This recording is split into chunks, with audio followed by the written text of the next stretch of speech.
اوس خلک په ترقیاتي کارونو باندې ووټ نه ورکوي او نه په غم خاده باندې بس دا کوم سلسله چې روانه ده هوها باندې بس ووټ دی وایي چې بھئی قیدی نمبر 804 بس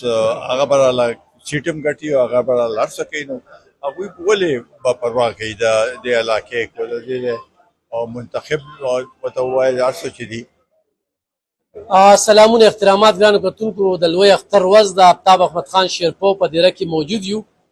او د ورځې 12 خبره وختې ده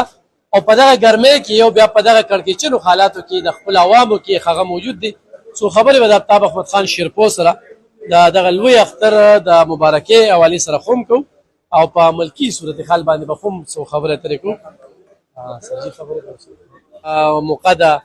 خپلو خلکو ته پښتنو ته به څه پیغام ورکوي بل حالات کړکېچن دي ترټس هم دي نو د هغې باوجود هم تاسو عوامو کې موجود یې. ایوب خان له ډېر مننه یو خو ټولو پښتنو ته د اختر مبارکي ورکوم او الله تعالی یې ټول خوشحاله ساتي چې څوک زموږ د علاقې نه حج ته تللي دي او هغوی ته الله تعالی د هغوی عبادت قبول کړي او چونکې حالات هم داسې دي او په دې اختر کې هغه شانتې هر یو کورنۍ خپل خپل مسلې او مشکلات دي نو په دې لحاظ سره الله تعالی دې بس مونږ باندې مونږ ته د خدای پاک داسې حوصله راکړي چې د عوامو د ترجماني په صحیح معنو کې وکړو او حالات واقعي ډېر هغه دي خاص کر د مهنګۍ خپل ځای باندې دهشتګردي په خپل ځای باندې خو خبره ده چې په هر څنګه حالات دي د عوامو سره خپله رابطه ختمولو دا زما په خیر مناسب نه ده او په هر موقع باندې دا خو دا ټول راغلي دي په د اختر د هغې دپاره مبارکبادۍ دپاره نو چې مونږ دلته نیو نو بیا هغه شانتې په عوامو کې مایوسي پیلاویږي په دې لحاظ سره زه مشکور یم د ټولو چې په دومره سخته ګرمۍ کې راغله دلته او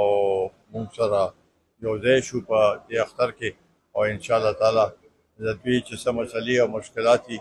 هغې لپاره مونږ هر وخت حاضر یو. شیرپو په دغه صوبه کې د صوبې د بچو یو تحریک سیاسي پارټو څه ډلو اعلان کړی دی قومي وطن پارټي دغه حمایت کوي بل نه ګیس شته نه بجلی شته دی په دغه اختر کې هم چې کمدنو اعلان کړو او په دې مت کې خو په 12 کاله کې ټک کارونه شو نو خلک خو ترقي غواړي نو په دې په څه وایي چې تاسو نه کله نه تلې نو بیا د 400 خلکو نه غشان ګیسو لیدونې د بجلی ترقي مسله دا ده الفان چې اوس خلک په ترقیاتي کارونو باندې ووټ نه ورکوي او نه په غم خاده باندې بس دا کوم سلسله چې روانه ده هوها باندې بس ووټ دی وایي چې بھئی قیدی نمبر 804 بس هغه به راله سیټ هم ګټي او هغه به راله هر څه کوي نو هغوی ولې به پروا کوي د دې علاقې د دې منتخب ورته ووایي هر څه چې دي نمایندګان دي هغوی وایي چې دا بیا بل ځل به عمران خان به روزي هغه به موږ ووټ پیدا کړي نو دا حالات خو د دې صوبې دپاره هم خاص کر بیا د 400 دپاره هم د دې علاقې دپاره هم مایوس کن دي ځکه چې کار نه کېږي او د کرپشن بازار ګرم دی داسې ګرم دی چې سړی حیران شي دا دومره لوی سکینډل یې راووتی او د دوی پیاډو څه پروا نشته د کوهستان والا سکینډل د سولرو والا سکینډل د غنمو والا سکینډل هر یو شي کې هغه دی په پوسټینګ ټرانسفر باندې بغیر د پیسو خبره نشته دا اوس هم چې کوم اپاینټمنټس کېږي دا ټیسټونه هم کېږي دې لپاره مخکې نه ایډوانس کې پیسې اخیستې شوي دي نو دا به څه د خلکو به څه ترقي څوک د چا رسۍ نه چا سره پیسه نه د هغه ته خو نوکري نه ملاویږي نو په دې حالاتو کې زما په خیال دا زمونږ دا په دې ټولو صوبو کې وګورئ دلته بدترین حالات دي. اوس خو ورلډ بینک هم ویلي دي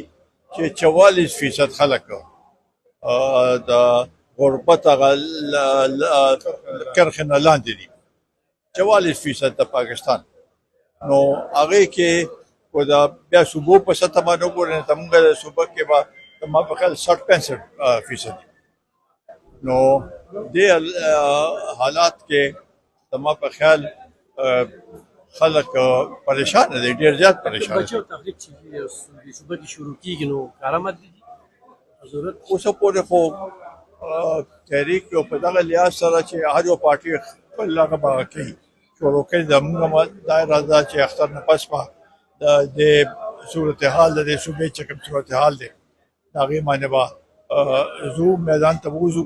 داسې نور پارټیاں وہی بھی اب گورو چې مخکې څه جوړېږي. شیرپور خان بجٹ آ رہا ہے، کیا امیدیں وابستہ ہے ان کے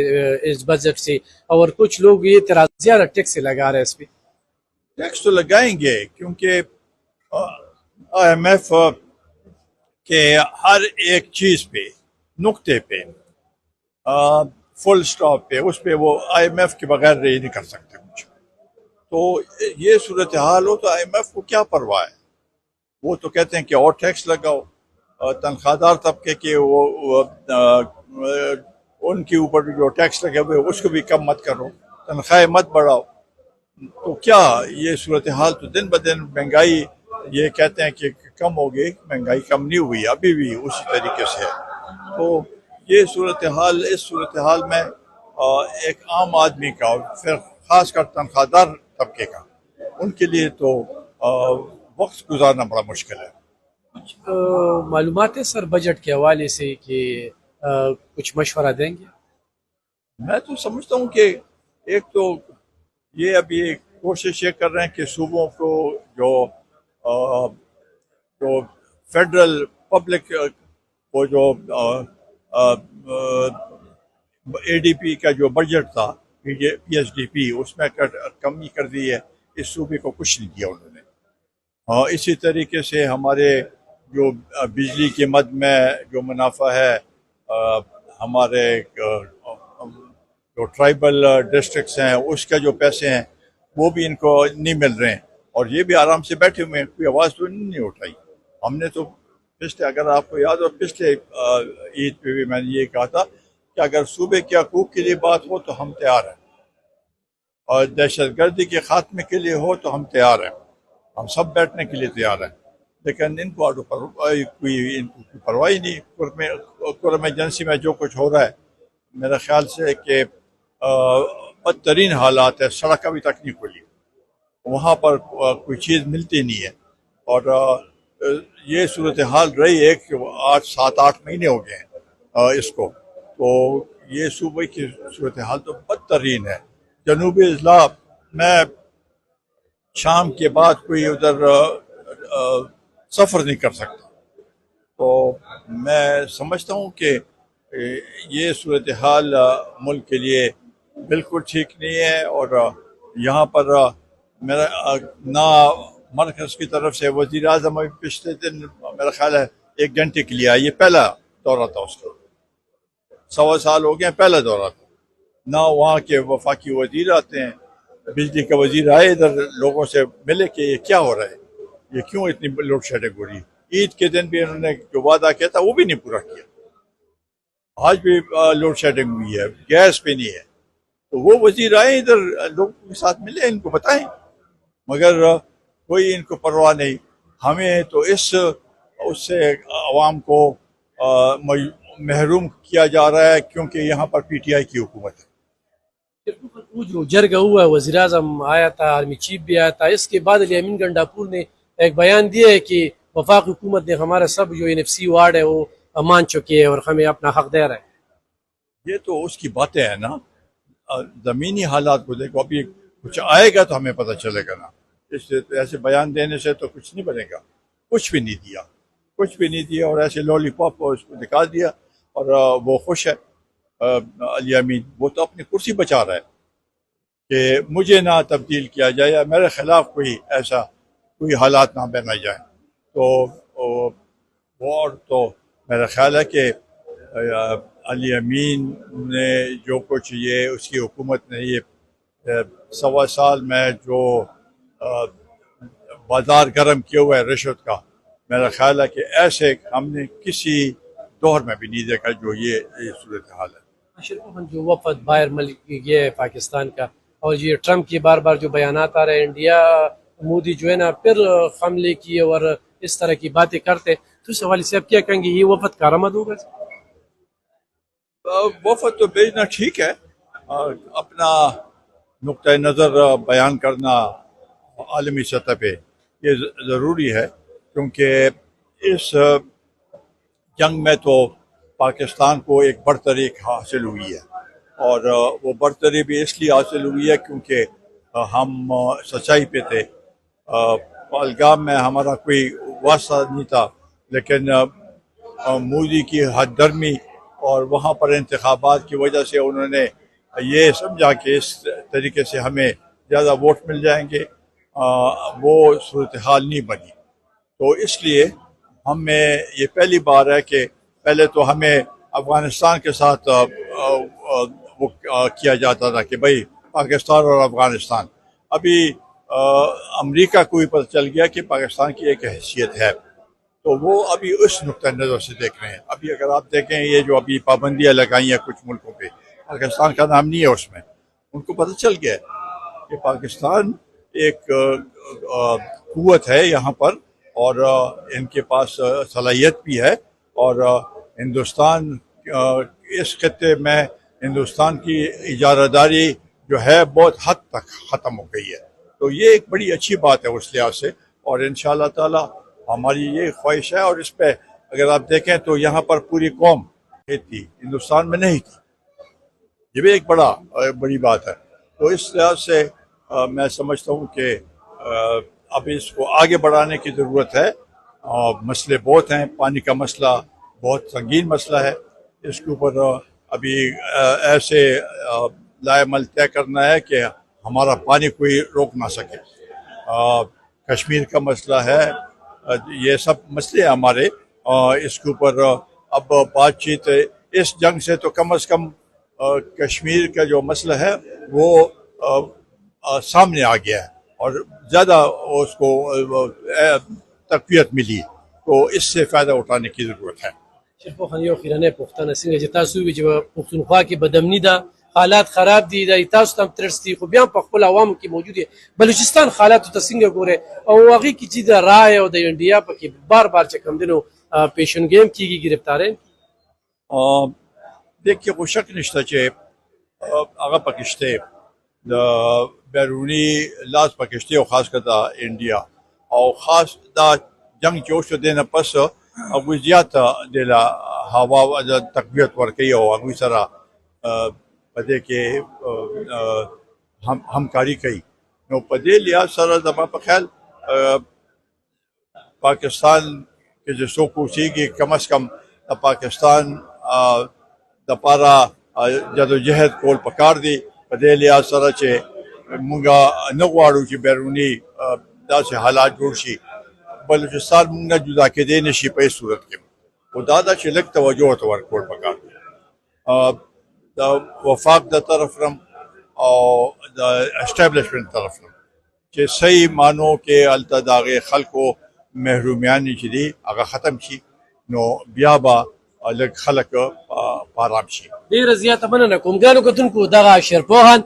په دغه ګرمۍ کې دغه ګڼ شمېر کارکنان دغه زموږ سره خبرې موږ له وخت راکولو، سهار نه واله دې ټیمه پورې مسلسل په دغه بزرګ سیاستدان دغه خپلو کارکنانو له غاړې ورکول، مبارکي اخیستل، مبارکي ورکول، نو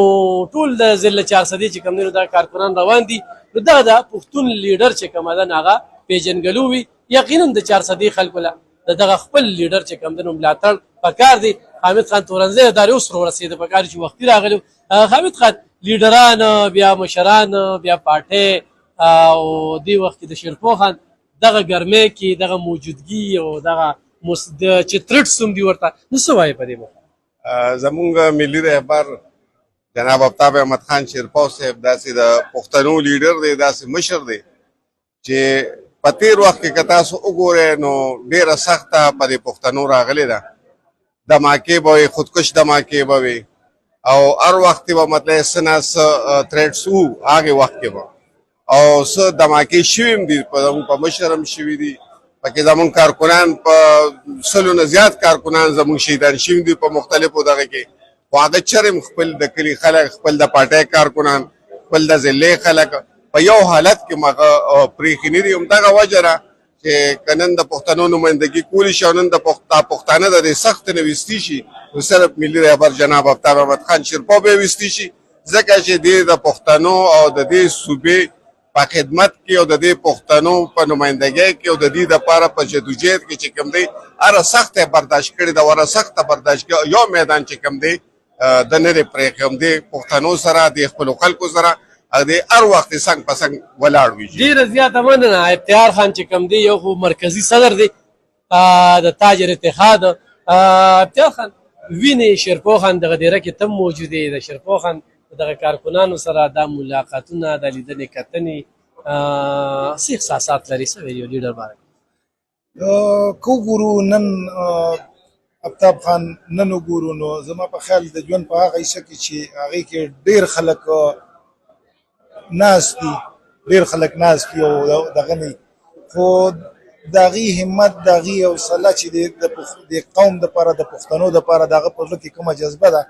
نو هغه په دې عمر کې هم لګیا دی. زما په خیال باندې چې دا هغه ناممکناتو کې واله خبره ده. خو زه د هغې جذبې ته سلام کوم، د هغه د پښتنو سره د مینې، خپل علاقې سره د مینې هغه دا یو جذبه ده چې هغه الحمدلله نن هم ټیک ټاک او پټ دی. او د خپل که تاسو اوس وګورئ نو په دې یو لیډر ماته داسې وښایي چې د هغه په دیره کې، د هغه په حجره کې دومره خلک راغلي. دا د خلکو هم مینه ده چې هغه سره راځي. او زه به دا ووایم چې الله دې ورله ډېر زیات عمر ورکړي د دې پښتنو د خوشحالۍ او د سوکالۍ دپاره، د پښتنو د حقونو د اخیستو دپاره. آفتاب خان چې څومره هلې ځلې کوي نو د چا نه هم پټې نه دي. زموږ به دا دعا وي چې آفتاب خان له دې الله ډېر زیات عمر ورکړي، الله دې ورله صحت کامله ورکړي او الله دې په خپل حفظ امان کې والي. ځکه چې که تاسو څنګه خبره وکړه، تاسو نن هم دا چې دننه مغې ته تریټس دي نو دا د یو د لیر او د بهادر لیډر خبره ده چې هغه نن بیا هم په دې خلکو په منځ کې موجود دی. نو زه د هغې جذبې ته سلام کوم. هغې جذبې ته سلام کوم. ګرانو کتونکو موږ دغه ارمان مو پړلی ویل چې د شیرپو سره موږ تعلق ساتو نو په داسې موقعو باندې مو سره خبرې هم کړي دي، بیا به هم کوو او یقینا ډېرې خوبۍ دي پکې. نو الله دې ژوندي او دغه شانتې جذبه ځوانه